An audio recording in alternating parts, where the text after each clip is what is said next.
उत्तर प्रदेश के अयोध्या में रामलला की बाल प्रतिमा की प्राण प्रतिष्ठा के बाद देश भर से भक्त अपने आराध्य के दर्शन के लिए पहुंच रहे हैं।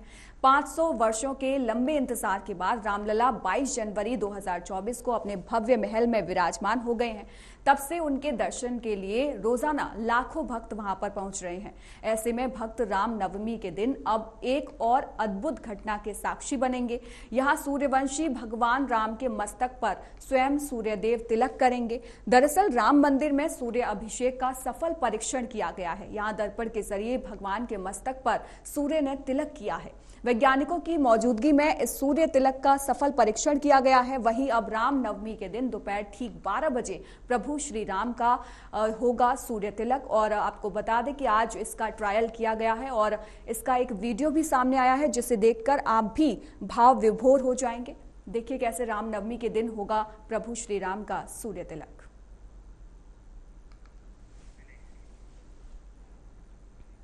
केंद्रीय मंत्री स्मृति ईरानी अमेठी से तीसरी बार भाजपा प्रत्याशी के रूप में मैदान में है, लेकिन कांग्रेस की तरफ से अभी किसी प्रत्याशी की घोषणा नहीं की गई है।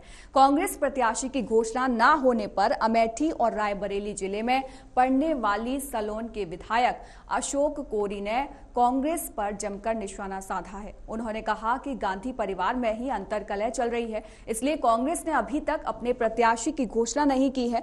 वहीं उन्होंने आगे कहा कि प्रियंका ने राहुल गांधी के ऊपर प्रेशर बनवाने के लिए रॉबर्ट वाड्रा से बयान दिलवा दिया। उनकी आपस में लड़ाई है कि आने वाले समय में कांग्रेस का अध्यक्ष कौन होगा। दोनों भाई बहन में कुछ अच्छा नहीं चल रहा है, क्योंकि दोनों एक दूसरे को पार्टी में बड़ा नेता साबित करना चाहते हैं। इसकी होड़ दोनों में लगी हुई है। वहीं वायनाड से चुनाव लड़ने पर अशोक कोरी ने कहा कि वायनाड के लोग वफादार हैं या नहीं, ये तो चुनावों में पता चल जाएगा। राहुल गांधी पर हमला बोलते हुए कहा कि ना तो राहुल हिंदू हैं और ना मुस्लिम हैं।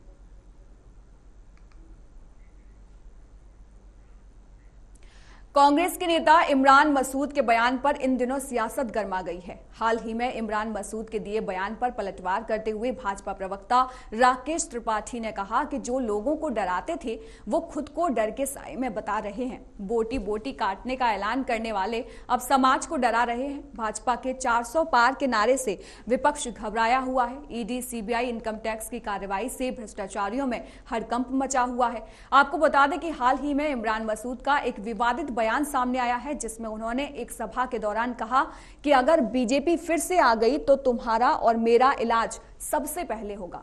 ये मैं नहीं कह रहा, ये खुद अमित शाह कह रहे हैं। इमरान मसूद का ये वीडियो सोशल मीडिया पर वायरल हुआ, जिस पर लोग कई तरह के सवाल उठाने लगे। आपको बता दें कि इस बीच बीजेपी ने इमरान मसूद के बयान को लेकर चुनाव आयोग से शिकायत भी की है। ऐसे में अब इस बयान पर बीजेपी प्रवक्ता राकेश त्रिपाठी की प्रतिक्रिया भी सामने आई है।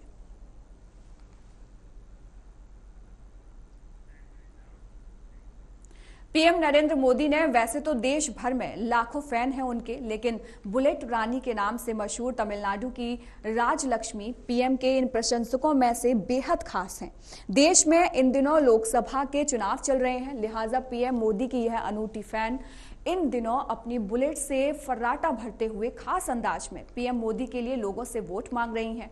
इसी बीच राजलक्ष्मी लखनऊ के बीजेपी प्रदेश कार्यालय पहुंची, जहां पर उनका भव्य स्वागत किया गया। आपको बता दें कि राजलक्ष्मी पीएम को तीसरी बार देश का प्रधानमंत्री बनाने का संकल्प लेकर 58 दिन पहले 13 फरवरी को तमिलनाडु से ही अपनी यात्रा की उन्होंने शुरुआत की थी। 18 अप्रैल को अपनी बुलेट यात्रा का समापन नई दिल्ली में वो करेंगी और अपने खास अभियान में राजलक्ष्मी को इन दिनों 65 दिनों में तकरीबन 21,000 किलोमीटर की दूरी तय करनी पड़ रही है। वह रोजाना 250 से 300 किलोमीटर बुलेट चलाती हैं और रास्ते में कुछ जगहों पर रुकती हैं, लोगों से संवाद करती हैं, उन्हें प्रधानमंत्री नरेंद्र मोदी की नीतियों और विचारों से रूबरू कराती हैं और उनके लिए वोट देने की अपील भी करती हैं।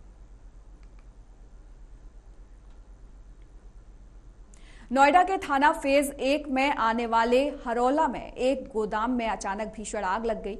ये गोदाम दोना पत्तल का था और आपको बता दें कि जहां अचानक आग लग गई, आग लगने से आसपास के इलाके में अफरा तफरी का माहौल हो गया। वहीं सूचना मिलते ही पुलिस और दमकल विभाग की टीम मौके पर पहुंच गई। काफी घंटों तक आग को बुझाने की कोशिश की गई, लेकिन आग पर काबू पाना काफी मुश्किल था। हालांकि काफी कड़ी मशक्कत के बाद आग पर काबू पा लिया गया और आग को पूरी तरह से बुझा दिया गया।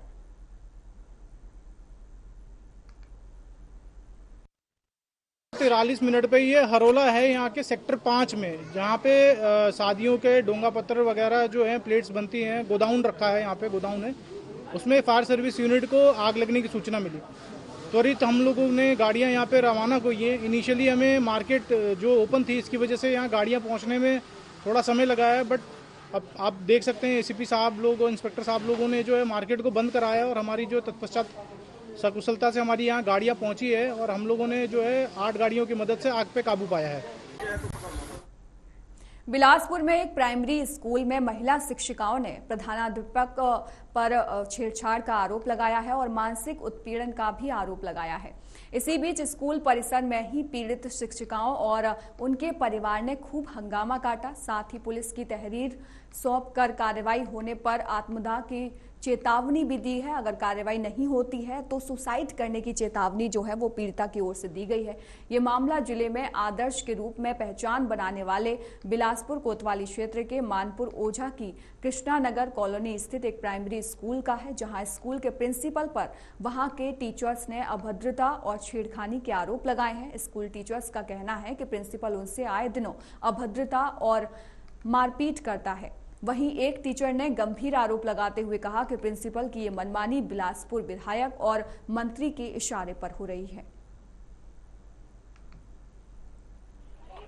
तो जब से मेरी पोस्टिंग हुई है तब से ही मेरे प्रधानाध्यापक द्वारा मुझे हर तरीके से मानसिक तरीके से प्रताड़ना दी जाती। कभी मैं एक मुस्लिम शिक्षिका हूँ, तो टीचर का तो एक धर्म नहीं होता, शब्द जातिवाचक सूचक कटुआ शब्द और ये सब शब्द बच्चों के द्वारा भी मुझे कहलवाया गया। मैं यहाँ पढ़ाने आती हूँ सर, लेकिन मुझे हर तरीके से मतलब धार्मिक के नाम पर भी मानसिक प्रताड़ना भी, तुम ये करो, तुम वो करो, तुमने ऐसे कैसे कर दिया, तुमने वैसे कैसे कर दिया।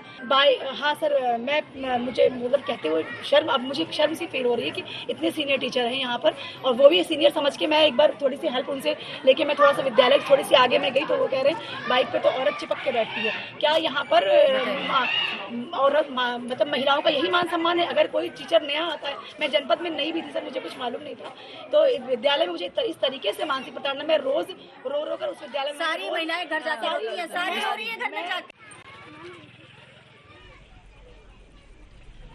मथुरा के गोवर्धन थाना क्षेत्र के राधा कुंड में किशोरी से अश्लील हरकत करने की घटना सामने आई है।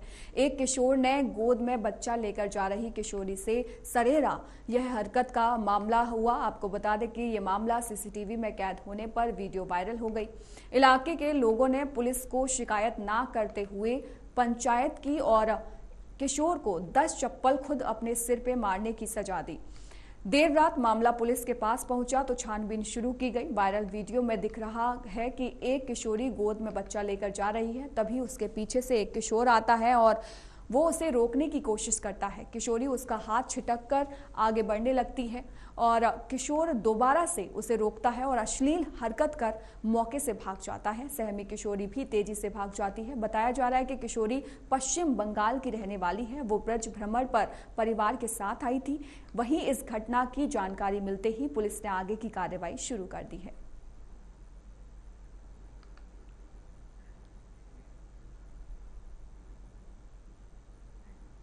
जौनपुर में एक बार फिर गरजा बाबा का बुलडोजर। आपको बता दें, जहां जौनपुर में वाराणसी हाईवे के किनारे करोड़ों रुपए की सरकारी जमीन को कब्जा मुक्त कराया गया है। ये जमीन काफी कीमती बताई जा रही है और आपको बता दें कि जिस पर माफियाओं ने कब्जा कर लिया था और अब प्रशासन ने इसे कब्जा मुक्त कराया है। वही डीएम के आदेश पर एसडीएम केराकर सुनील कुमार भारती ने अपने राजस्व टीम के साथ और जलालपुर पुलिस टीम के साथ अवैध अतिक्रमण वाली जगह पर पहुंचे और बड़ी कार्रवाई करते हुए बुलडोजर चलाकर अतिक्रमण हटाया गया।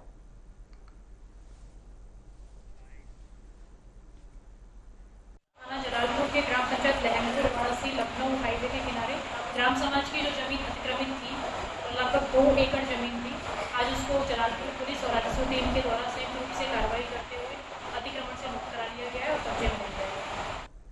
एक और बड़ी खबर आपको बता दें, अमेठी में तेज रफ्तार का कहर देखने को मिला। आपको बता दें, अज्ञात वाहन ने बाइक सवार पिता पुत्र को टक्कर मार दी।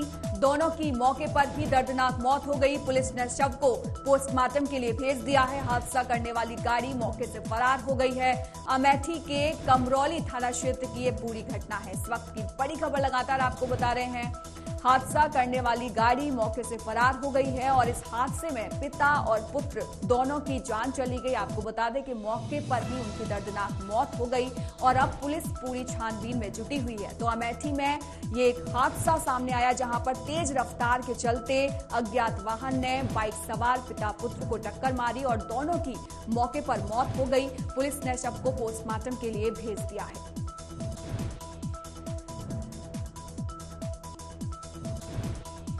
तो अमेठी के कमरौली थाना क्षेत्र की ये पूरी घटना है जहां पर ये बड़ा हादसा हुआ। रायबरेली जैसी महत्वपूर्ण सीट पर कृष्णा पटेल की पार्टी अपना दल ने प्रदेश उपाध्यक्ष को प्रत्याशी बनाया है। दरअसल पल्लवी पटेल और कृष्णा पटेल की पार्टी अपना दल ने रायबरेली में अपना प्रत्याशी घोषित कर दिया है। उन्होंने प्रदेश उपाध्यक्ष हाफिज मोहम्मद मोबीन को लोकसभा प्रत्याशी बनाया है। हाफिज मोहम्मद मोबीन ने कहा है कि वह सामाजिक न्याय की व्यवस्था को मुद्दा बनाकर चुनाव लड़ेंगे और पिछड़ा, दलित और मुसलमानों को जोड़ करके चुनाव जीतने का प्रयास करेंगे। रायबरेली लोकसभा से हमें प्रत्याशी बनाया गया है। मैं अपनी राष्ट्रीय अध्यक्ष जी को और राष्ट्रीय कमेटी को सबसे पहले तो बहुत बहुत आभार व्यक्त करूंगा, जिसमें हमारे पीडीएम न्याय मोर्चा में इज़्ज़त माब वाली जनाब असदुद्दीन अवैसी साहब हैं और हमारे राष्ट्रीय अध्यक्ष राजमाता कृष्णा पटेल जी हैं।